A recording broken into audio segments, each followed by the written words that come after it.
wabarakatuh. Perkenalkan, nama saya Sri Parianti Astuti. Saya dari Prodi Manajemen. Di sini saya akan membahas tentang bentuk dasar komunikasi. Bentuk dasar komunikasi. Komunikasi adalah suatu pertukaran informasi antara individu melalui sistem yang biasa atau lazim, baik dengan simbol, sinyal, maupun perilaku atau tindakan. Komunikasi dibagi menjadi dua. Yang pertama, melibatkan dua orang atau lebih. Yang kedua, menggunakan cara-cara melalui lisan, tulisan, maupun nonverbal. Komunikasi bisnis.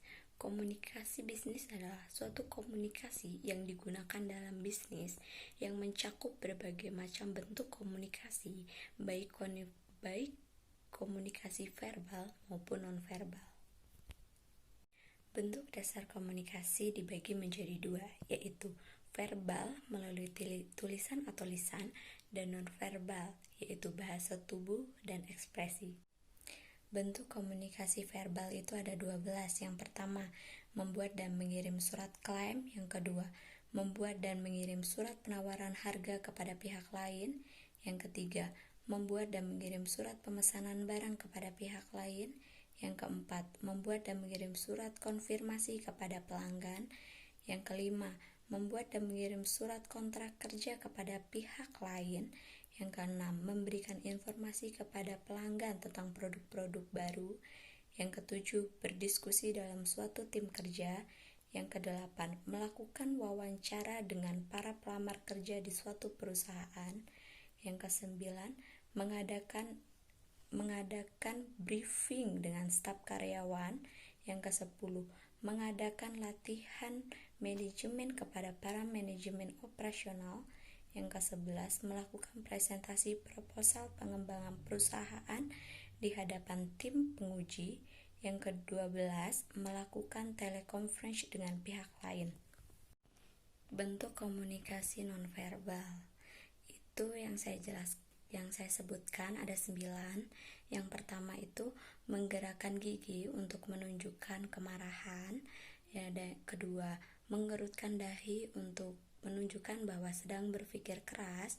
Yang ketiga, gambar pria atau wanita yang dipasang di depan pintu masuk toilet umum menunjukkan kamar tersebut sesuai dengan jenis kelamin.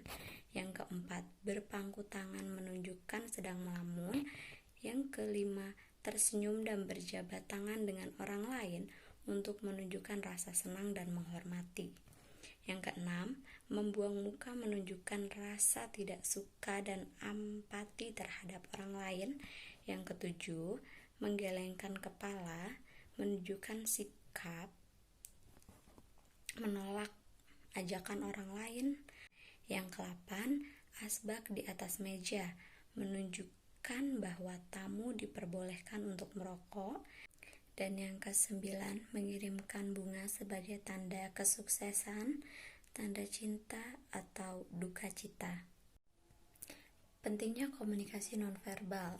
Yang pertama, untuk menyediakan atau memberikan informasi. Yang kedua, untuk mengatur alur suatu percakapan. Yang ketiga, untuk mengekspresikan emosi. Yang keempat, untuk memberikan sifat, melengkapi, mengembangkan komunikasi verbal. Yang kelima, untuk mengendalikan atau mempengaruhi orang lain. Yang keenam, untuk mempermudah tugas khusus. Nah, itu saja yang dapat saya sampaikan. Kurang lebihnya saya mohon maaf. Saya ucapkan terima kasih. Wassalamualaikum warahmatullahi wabarakatuh.